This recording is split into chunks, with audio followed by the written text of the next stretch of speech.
د بیزاری اعلان دی د الله او دغه د رسول د طرفنا هغه مشرکانو ته چې تاسو ورسره وعده کړی وي. پس تاسو په ملک کې سلور میاشتې نور وګرځئ او یقین لرئ چې تاسو الله لرا عاجزه کوونکی نه یې او دا چې الله رسوا کوونکی دی کافرانو لرا. د حج اکبر په ورځ ټول خلکو ته د الله او دغه د رسول د طرفنا عام اعلان دی چې الله د مشرکانو نه ویزار دی او دغه رسول هم. اوس کچري تاسو توبه وستله نو تاسو د پاره بهتره ده او کوم مخ مواړو نو په شي چې تاسو الله لرا عاجزه کوونکی نه یې او اے نبی صلی الله علیه وسلم انکار کوونکو ته د سخت عذاب زیره واوروا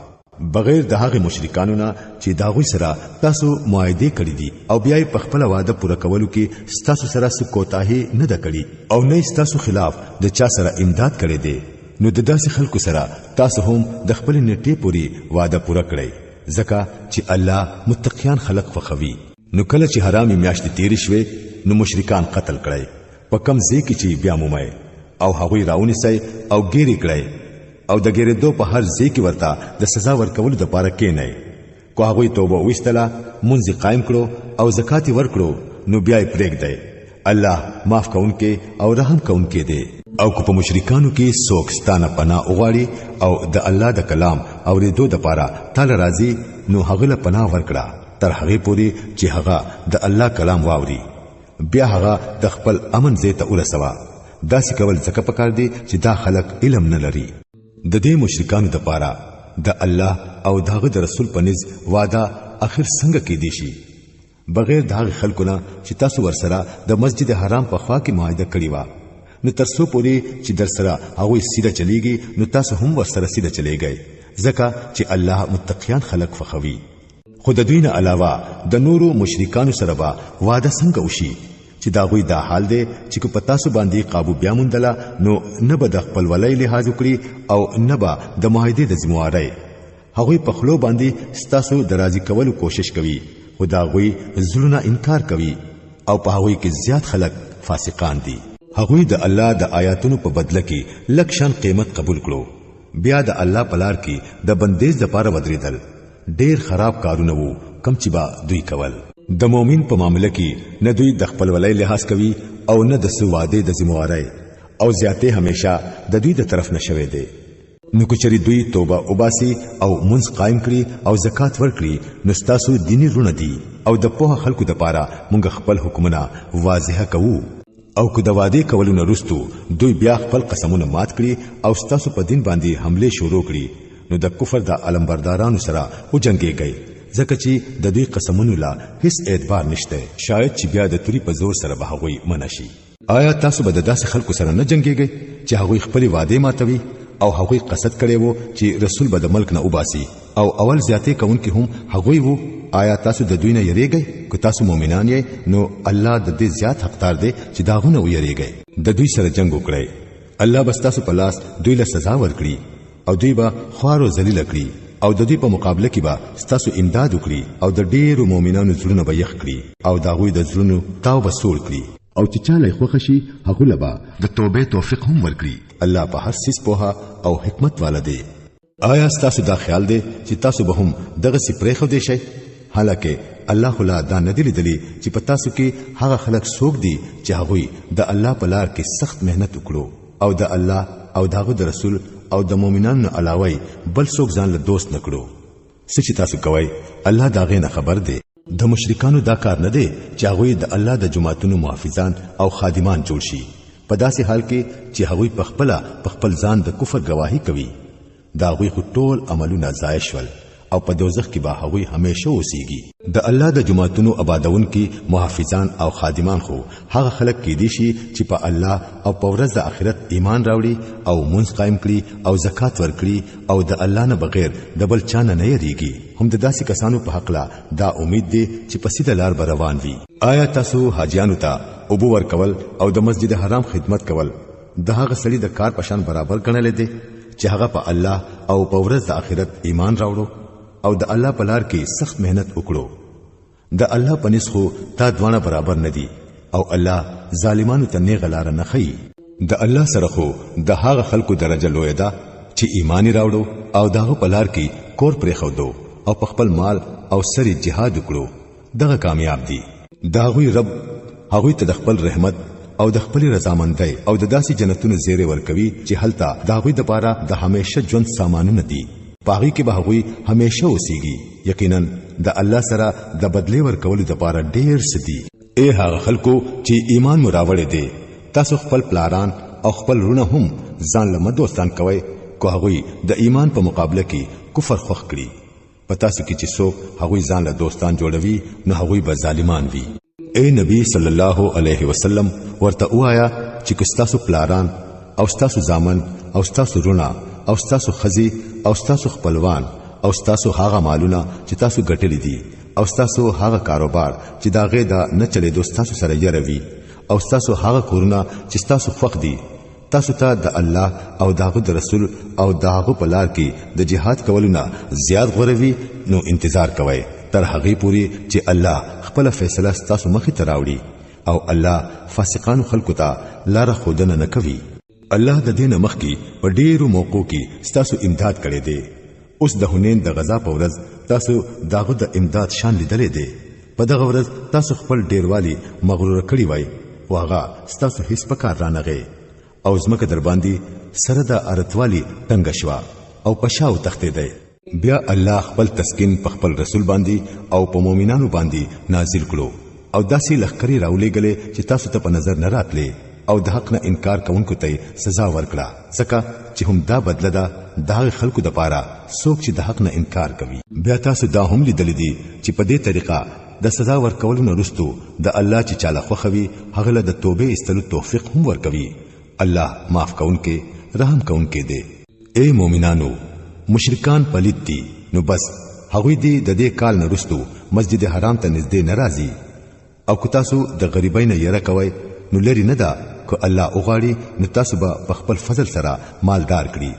بهشکه الله په هر څه پوهه دی او د حکمت خاوند دی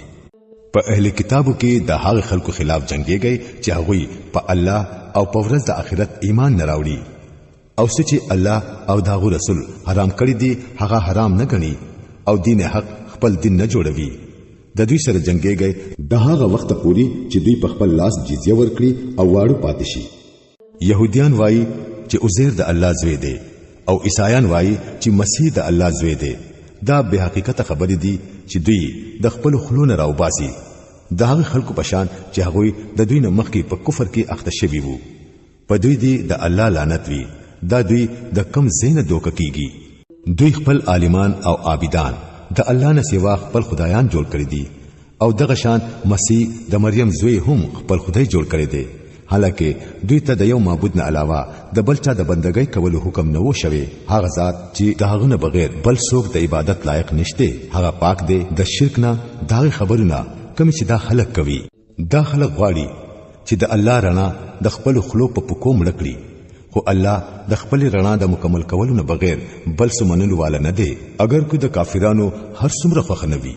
هغه هم الله دی چې خپل رسولي د هدایت او د حق دین سره را لېږلی دی چې دا حق دین دی په ټولو دینونو باندې غالب کړي اگر کو مشرکان دا هر څومره نه خوښوي اے ایمان والو د دې اهل کتابو د اکثرو عالمانو او عابدانو دا حال دی چې هغوی د خلکو مالونه په باطله طریقه خوري او خلق د الله د لارې نه منع کوي د دردناک سزا زیری ورکړه هغه خلکو ته څوک چې سرزر او سپینزر جمع کوي او د الله په لار کې نه خرج کوي یو ورځ براشي چې په دغه سروس بینو باندې با د دوزخ ور بلکړي شي او پاغه با د دې خلکو تندي ډډي او شاګانی داغلي کیږي دا د هغه خزانه چې تاسو د ځان لپاره جمع کړی و نو اوس د خپل جمع شوی دولت مزه وسکئ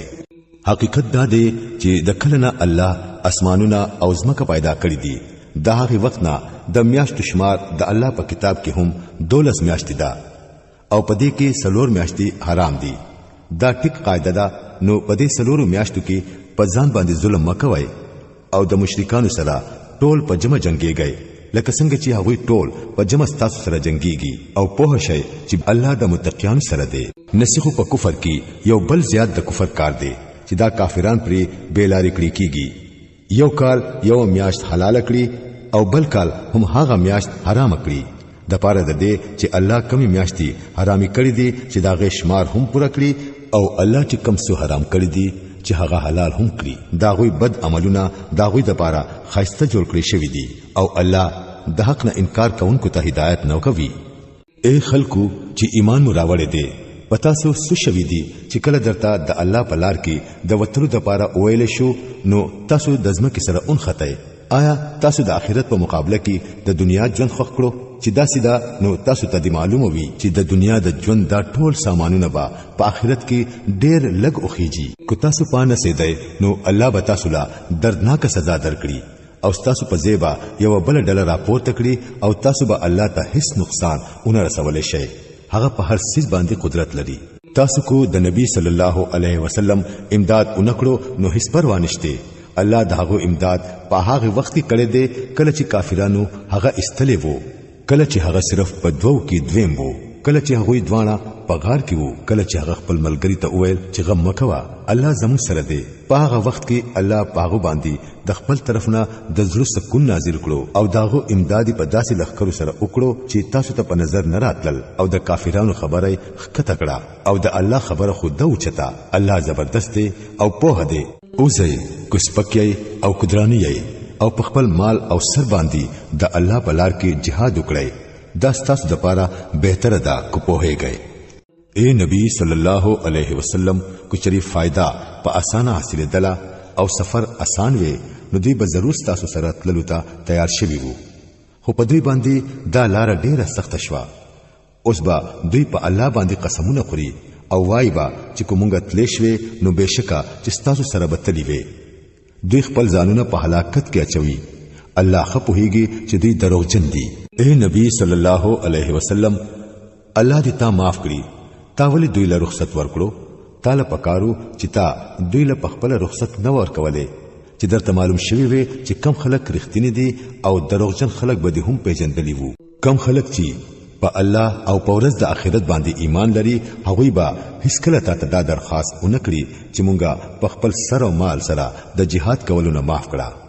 الله متقیان خلق خپې جنې داسې درخواستونه خو صرف هغه خلق کوي چې هغوی په الله او په ورځ د آخرت باندې ایمان نه لري چې دا غوی په زړونو کې شک دی او هغوی په خپل شک کې پریشان او سرګردان دي کو واقعي د دوی د وتلو اراده وي نو دوی با د دې د پاره خطرې کړي وو لیکن د دوی پاسې دل هډو د الله خوښ نه وو نو ځکه دوی سوسکل او ورته ویل شو چې کینای د ناس د خلکو سره کچری دوی ستاسو سره وتلی وي نو پتا سو کې بای د خرابتیا نه سیوا بل هیڅ سیز نه زیاتوو دوی ستاسو په مینس کې د فتنې اچولو د پاره منډي ترډي وهاله او ستاسو د ډلې حال داده چې اوس هم پتا سو کې ډېر داسې خلک موجود دي چې د دوی خبري په غور سره اوري الله دا ظالمان ډېر خپې جنې د دین مخ کې هم د خلکو د فتنې راپورته کولو کوششونه کړې دي او ستاسو ناکام کولو د پاره هر قسم تدبیرونه سوچ کړی دي ان تر دې پوري چې د دوی د مرزۍ نه خلاف حق راغی او د الله کار خامخا وشو په دوی کې ځینې څوک داسې دي چې وایي چې مال رخصت راکړه او ما په فتنه کې ما چوا واورئ په فتنه کې خو داخلك پریوتی دي او دوزخ د دې کافرانو نه راتاو شوی دی چې ستاخه ګړوي نو د دوی خفقان وي او چې پتا باندې سو مصیبت راشي نو دوی مخ واړوي او په خوشحالۍ سره واپس شي او وایي چې خو شو چې مونږه د اول نه خپل معاملې ټیک کړی و دوی ته وایا مونږ ته هرگز سبدی یا خېګړه نه را رسی مگر هغه چې الله زمونږ د پاره لیکلی وي الله زمونږ مولا دی او مؤمنانو لا په الله باندې باور کول پکار دي دوی ته وایا تاسو چې زمونږ په حق لا تاسو په انتظار کیئ هغه د دین سیوا بل څه دی چې په دوه خېګړو کې یو خېګړه ده او مونږ چې تاسو په حق لا د سس په انتظار کیو هغه داده چې الله په خپل تاسو له سزا درکوي او کو زمونږ په لاس درکوي خدانو استاد هم انتظار کوي او مونږ هم تاسو سره انتظار کوونکیو دوی ته وایا که تاسو خپل مالونه په خپل خوخه سره خرج کوي او کو پناه خو خی سره هرگز به هغه قبليږي نه ځکه چې تاسو فاسقان خلک یې د دوی د خرج کړی شوی مال د نه قبلېدو وجہ د دین سیوا بل هیڅ نه ده چې دوی د الله او دغه د رسول سره کفر کړی دی منځله چې راضي نو پزلومات سره راضي او د الله په لار کې چې خرج کوي نو پناهوالي سره خرج کوي د دوی مال او دولت او د دوی ډېر اولاد دي تا په دوکه کې وانه چوي الله خدا غواړي چې د دې سيزونو په ذریعہ دوی د دنیا په ژوند کې هم عذابوي او سا هم د کفر په حالت کې ورکړي دوی په الله قسمونه خوري او وایي چې موږ تاسو ملګری یو، حالکه دوی هیڅ هم تاسو ملګری نه دي. په اصل کې دوی داسې خلک دي چې تاسو نه یریږي. کچری دوی د پناه ځای بیاموندو یا یو غار یا د سر پټولو یو ځای نو په منډه به هلته ځان پټوي. اے نبی صلی الله علیه وسلم په دې کې ځینې خلک د صدقو په تقسیم کې پتا باندې اعتراضونه کوي. کله دغه مال نه دوی له سور کړی شي نو خوشاليږي او کو ور نکړي شي نو خفقيږي. څومره خبوي چې الله او داغه رسول سدوی له ور کړی وو چې په هغه دوی راضي شوي وي او دای ویلی وي چې الله زموږ لپاره کافی دی. هغه په خپل فضل سره مولا نور ډیر سره کړی او داغه رسول با را باندې هم مهرباني وکړي. مونږ هم خاص الله ته سترګې نیولې دي. دا صدقات خو په اصل کې د فقیرانو او د مسکینانو د پاره دي او د هغه خلکو د پاره دي چې د صدقو په کار باندې مقرر دي او د هغه خلکو د پاره دي چې د چا پزړی کې الفت اچول غرض وي. دارنګي دا د سټونو یعنی غلامانو آزادولو او د قرضدارو د امداد کولو او د الله په لار کې د خرج کولو او د مسافرانو د امداد لپاره دي. یو فریضه ده د الله د طرفنا او الله په هر څه پوها او د حکمت خاوند دی. په دوی کې څه خلک دي چې په خپل خبرو نبی صلی الله علیه وسلم لا تکلیف ورکوي او وايي چې دا سړی په وګونو کچه دی یعنی د هر چا په خبره یقین کوي. ورته وایا هغه ستاسو د فائدې لپاره داسې دی. په الله ایمان لري او په مؤمنانو اعتماد کوي او سراسر رحمت دی.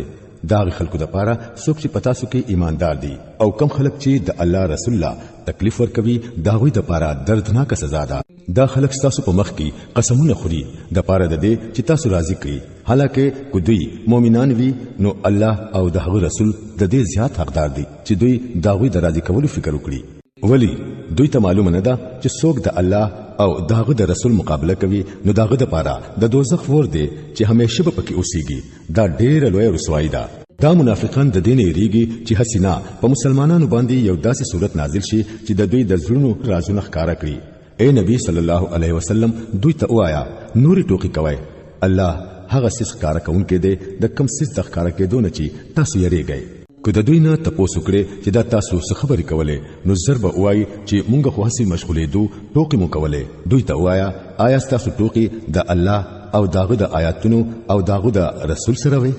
اوس عذرونه مکوئ، تاسو د ایمان راوړلو نه وروسته کفر کړی دی. کومګه پتا سو کې یو ډله معاف هم کړلا خو بلې ډلې لبا مونږ ضرور سزا ورکوو ځکه چې هغوی مجرمان دي. منافقان سړي او منافقانی خزي ټول د یو بل پشان دي. د بدای حکم کوي او د نیکۍ نه منع کول کوي او خپل لاسونه د خیر نه منع ساتي. دوی الله هیر کړو نو الله هم دوی هیر کړل. یقینا چې هم دا منافقان خاص فاسقان دي.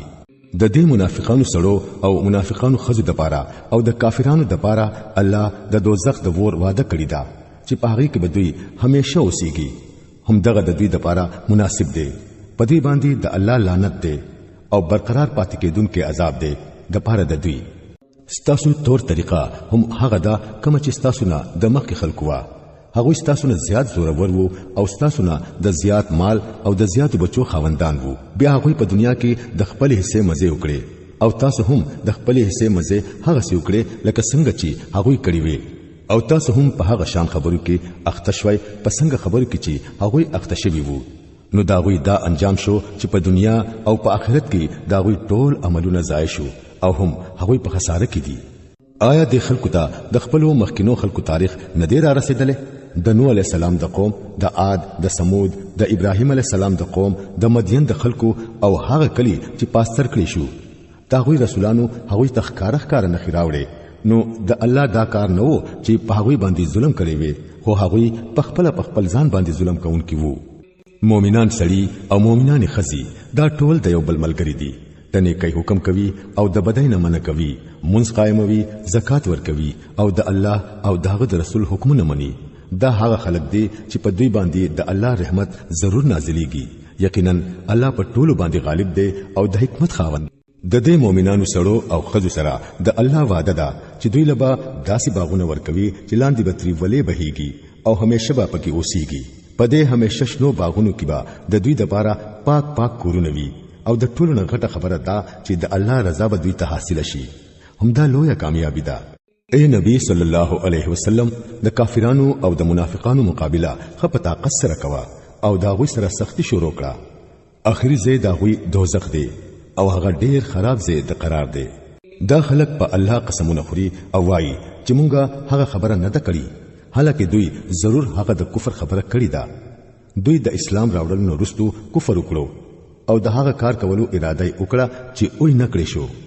دا د دوی ټوله غوسه خو په دې خبره ده کنه چې الله او د هغه رسول دوی په خپل فضل سره غنیان کړی دي. اوس که چېرې دوی د خپل کار نه منشو نو د دوی لپاره بهتره ده، او کوم نه نشو نو الله به ورلا ډېره دردناک سزا ورکړي په دنیا کې هم او په آخرت کې هم، او پزمکه کې هیڅ تاسو نشته چې د دوی مرستيال او مددگار شي.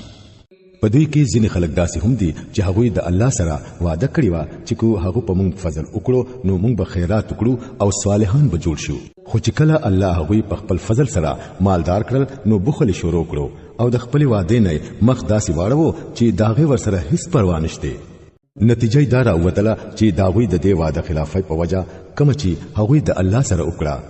او داوی د دروغ وینا په وجه الله داوی په ځړونو کې داسې منافقت واچو چې داوی سره به د پېښې د ورځې پوری جخت لګېدلې وي. آیا د خلکو ته معلومه نه ده چې الله ته د دوی پټ رازونه او د دوی پټي د وخت خبري معلومه دي او هغه د ټولو غیبی خبرونه ښه خبردار دی. هغه ته معلوم دي هغه شومان مالداران چې کم مؤمنان په خپل رضا سمال قرباني کوي نو هغه ورپوري ټوکی کوي او په هغه خلکو پورې خنداګانی کوي د چا سره چې د الله په لار کې د ورکولو لپاره د دین سیوا بل هیڅ نشته چې خپل مهنت مزدوري وکړي او هغه ورکړي. الله په دې ټوکو کوونکو پورې ټوکی کوي او داوی د لپاره دردناک سزا ده. اے نبی صلی الله علیه وسلم تو که د داسې خلکو لپاره معافي وغواړي او کو نه غواړي تو کو اویا زلهم د دوی لپاره معافي وغواړي خو الله به دوی هرگز معاف نه کړي ځکه چې دوی د الله او دغه د رسول سره کفر کړي دي او الله فاسقانو خلکو ته د خلاصي لار نه خي. کوم خلکو ته چې د غزانه د رستو پاتې کېدو اجازه ورکړي شوی وو هغه د الله د رسول سره په ملګرتیا نه کولو او په کور کې پاتې کېدو باندې خوشاله شو او دای خو نه کړه چې د الله په لار کې په خپل مال او سر باندې جهاد وکړي. هغه خلکو ته وویل چې په دې سخت ګرمۍ کې موځي. هغه ته وایا چې د دوزخ ور د دینه زیات ګرم دی. کاش چې دوی په دې پوهېدلې. اوس پکار دی چې دا خلک خندا کم کوي او جلا زیاته کوي ځکه چې کم بد کارونه دوی کوي داغه سزا هم داسې ده چې دوی لپی جلا پکار ده. کچري الله تا واپس دوی تراولي او په دوی کې یو ډله د جهاد لپاره د تلو اجازه ستانه وغواړي نو صفا ورته وایا چې استادو زما سره هرگز تلې نشي او نه زما په موجودګۍ کې د یو دشمن سره جنگ کولای شي. تاسو اول ځل ناست غوړه کړی و نو اوس هم د کورناستو سره ناست اوسئ او بیا چې په دوی کې څوک مړ شي نو جنازه هم هرگز مکوا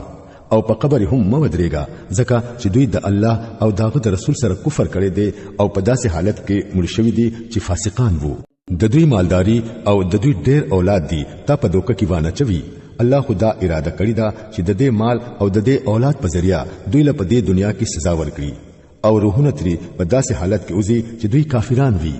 کله چې یو صورت نازل شي او په هغه کې داوی چې الله اومنه او داغه د رسول په ملګرتیا کې جهاد وکړي نو تا اولیدل چې په هغه کې کم خلک مالداران وو هم هغه تا ته درخواستونه وکړل چې هغه دی په جهاد کې د شاملېدو نه معاف کړي شي او دای اویل چې مونږ پرېږدا چې د ناس خلکو سره پاتې شو. د خلکو په کور کې د ناس خلکو سره شاملېدل غوړه کړل او د دوی په زړونو ټاپاو لګولې شو نو ځکه اوس په هیڅ نه پوهیږي. بل خواته رسول صلی الله علیه وسلم او هغه خلکو چې د رسول سره ایمان راوړی وو په خپل سر او مال سره جهاد وکړو او اوس ټول نیکیانی هم د دوی د پاره دي او هم دوی خلاصې مندون کې دي. الله د دوی د پاره داسې باغونه تیار کړی دي چې لاندې تری ولې بهيږي پاره کې به همیشه اوسي. تا لویه کامیابی ده. د عربیانو باندېسیانو نه هم ډېر عذر کوونکي خلک د دې غرض د پاره راغلل چې هغه ته د هم د رستو پاتې کېدو اجازه ورکړي شي. په دې طریقه ناست پاتې شو هغه خلک چې د الله او د رسول سره د ایمان د دروغ وعده کړی و. د دې باندېسیانو نه چې کوم خلکو د کفر طریقه اختیار کړی دا ضرب هغه ته دردناک سزا ورورسي. ضعیفان او بیماران خلک او هغه خلک چې په جهاد کې د شاملېدو لپاره د لارې څخه توخه نمومي کورستو پاتشي نو هیڅ ګناه نشته خو هلا چې په ځړونو کې د الله او داغه د رسول سره د وفادارۍ اخلاص لري په داسې نیکانو خلکو باندې هیڅ اعتراض نشته او الله معاف کونکي او رحم کونکي دی. دغه شان په هغه خلکو هم سو اعتراض ناراضي چې هغه په خپل تعالی راغلي وو او درخواست درته کړي وو چې موږ له د سورلۍ سو تنظیم وکړه او تا ورته وویل چې زه ستاسو د پاره د سورلو تنظیم نشم کولای، نو هغه مجبورن واپس شو او دای حال وو چې د سترګونه اوخ کې بهیدلې او په دې خبره ډېر خفو چې دومره خرج ورسره نه وو چې په جهاد کې شامل شوي وي. البته اعتراض په هغه خلکو باندې دی چې هغوی مالدار دي او بیا هم ته درخواستونه کوي چې هغوی دی په جهاد کې د شاملېدو معاف کړي شي. هغوی په کور کې د ناستو خلکو سره شاملېدل غوړه کړل او الله یې په زړونو باندې ټاپې ولګولې. نو ځکه اوس هغوی په هیڅ نه پوهیږي چې د الله سره به دا هغوی د دې کار څه نتیجه وي. تاسو چې کله هغوی ته واپس ورسئ نو هغوی به تاسو ته رنگ رنگ عذرونه پیش کړي، خو تاسو ورته صفا وایئ چې بهانه مکوئ، موږ ستاسو په یو خبره اعتبار نه کوو. الله موږ ته ستاسو حالات خودلی دي. اوس به الله او داغو رسول ستاسو عملونو ته ګوري، بیا به تاسو الله ته واپس بوتلی شئ چې ښکارا او پټ هر څه ورته معلوم دي. هغه به درته وښیي چې تاسو څه کول.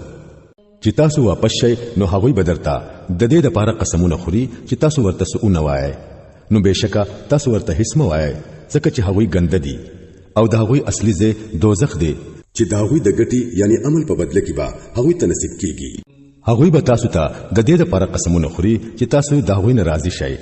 او حال دا دی که تاسو اډو د هغوی نه راضي هم شئ خو الله به هرگز د داسې فاسقانو خلکو نه راضي نشي. دا د عربو باندې سیان خلک په کفر او په منافقت کې زیات سخت دي او د دې پاکله د دې خبرې زیات امکانات دي چې د هغه دین د حدونو نه ناآشنا وي کوم چې الله په خپل رسول باندې نازل کړي دي. الله په هر څه پوهه دی او د حکمت خاوند دی. د باندې په دې خلکو کې داسې خلک شته چې د الله په لار کې خرج کوي نو هغه په ځان باندې د زور تاوان غني او ستا په حق کې د زمانه د گردش انتظار کوي چې ته پس مصیبت کې اونخله نو دوی به د هغه نظام نه ځان آزاد کړي په کوم نظام کې چې تا دوی راګر کړی دي، حالکه دوی په خپل د بدای په چکر کې راګیر دي او الله هر څه اوري او په هر څه پوهیږي.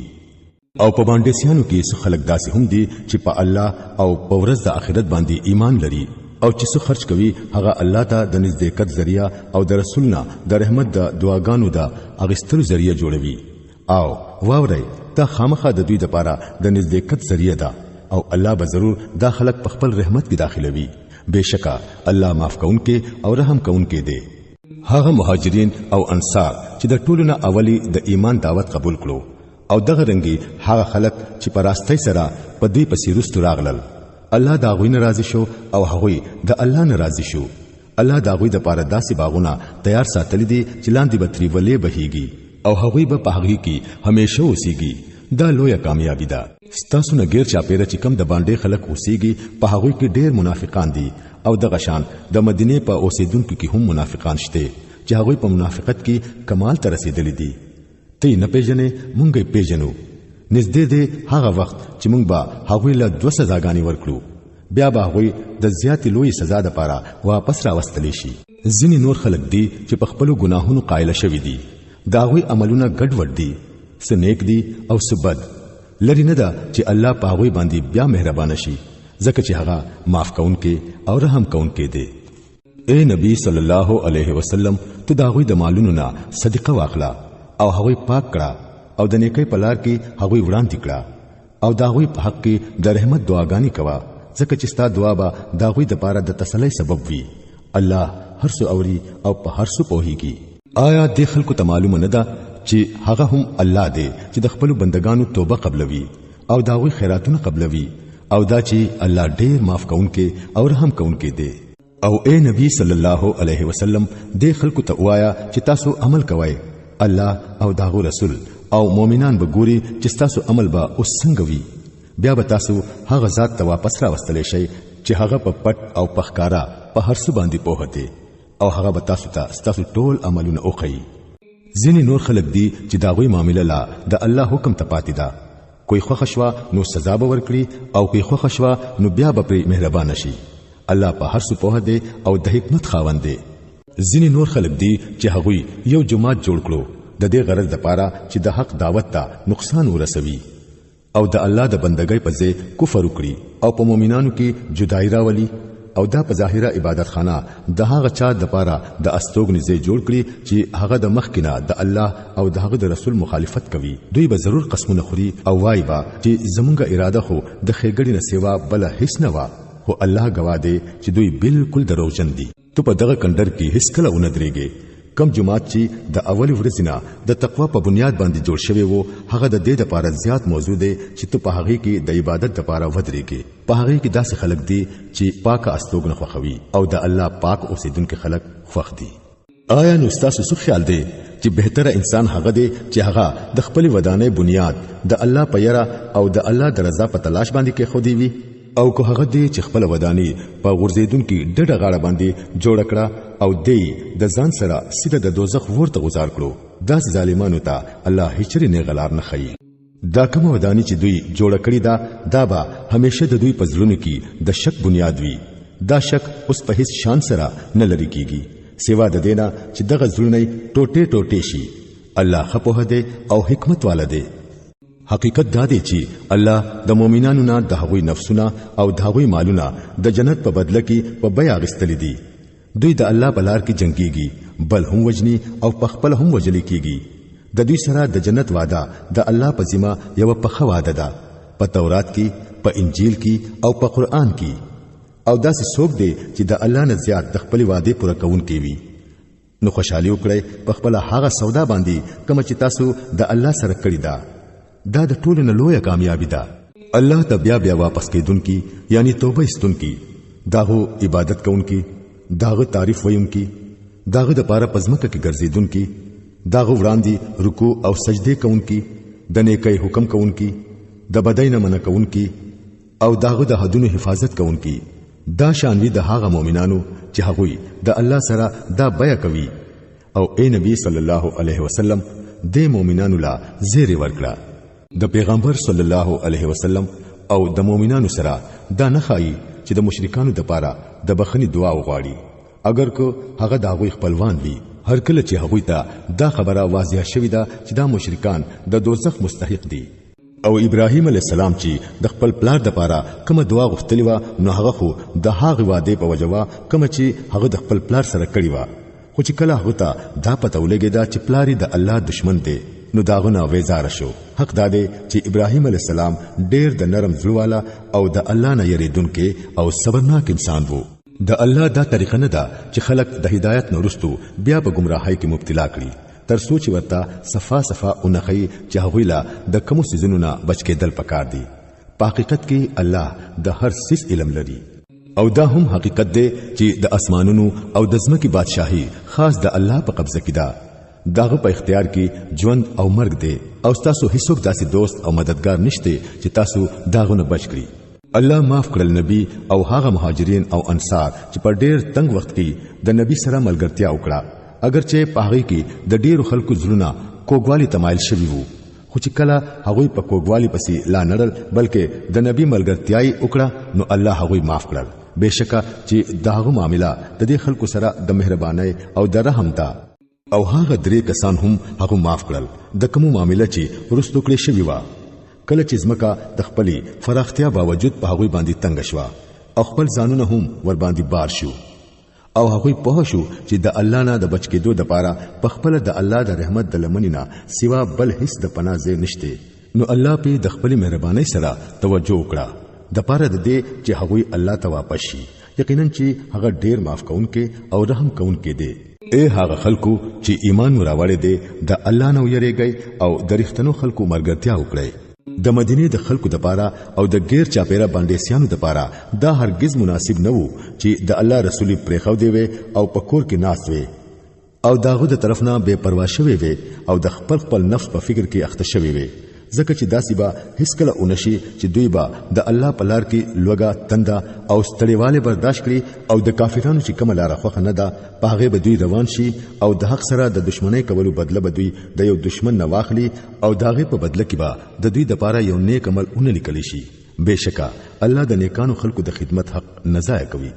او دغه سي دا به هم هیڅ کله ونشي چې دوی دی د الله په لار کې لګیا ډیر سولګوي او په جهاد کې دی د یو میدان نه دوی تیر شي او هغه دی د دوی په حق کې اونې لیکلی شي هغه به ضرور لیکلی کیږي د پاره د دې چې الله دوی لا د خپل خو کارنامو بدله ورکړي خدا سو ضروری نه و چې مؤمنان دی ټول راوتلی وي خدا سي ولی اونشو چې د دوی د آبادای د هر حصے نه څخه خلک راوتلی وي او د دین په حاصله کړی وي او بیا واپس تلی وي او د خپل علاقې خلک خبردار کړی وي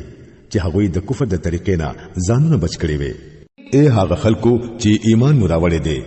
جنگ کوي د هغه کافرانو سره چې هغه تاسو ته نږدې دي او پکار دي چې هغه په تاسو کې سختی بیا مومي او په شي چې الله د متقینو سره دی.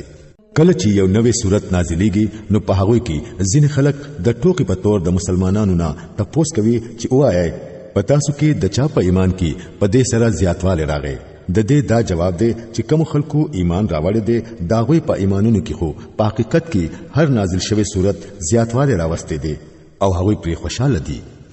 البته چې د کم خلکو زړونو ته د منافقت مرض لګیدل وو نو دا غوي په مخکینی پلیتی باندې هر نوې صورت یو بل پلیتی زیات کړه او تر مرګ پوري په کفر کې اخته پاتې شو.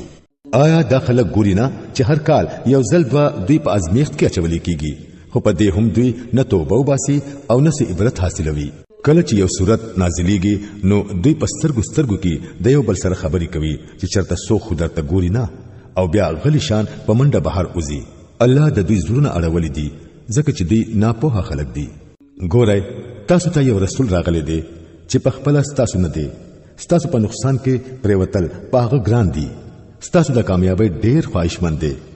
د مؤمنانو لپاره مهربانه او رحم والده. اوس که دا خلک ستانه مخ اړوي نو اے نبی صلی الله علیه وسلم دوی ته وایا چې زما د لپاره الله کافی دی بل معبود نشته مگر هغه دی هم په هغه باندې ما باور وکړه او هغه مالک د لوی عرش دی.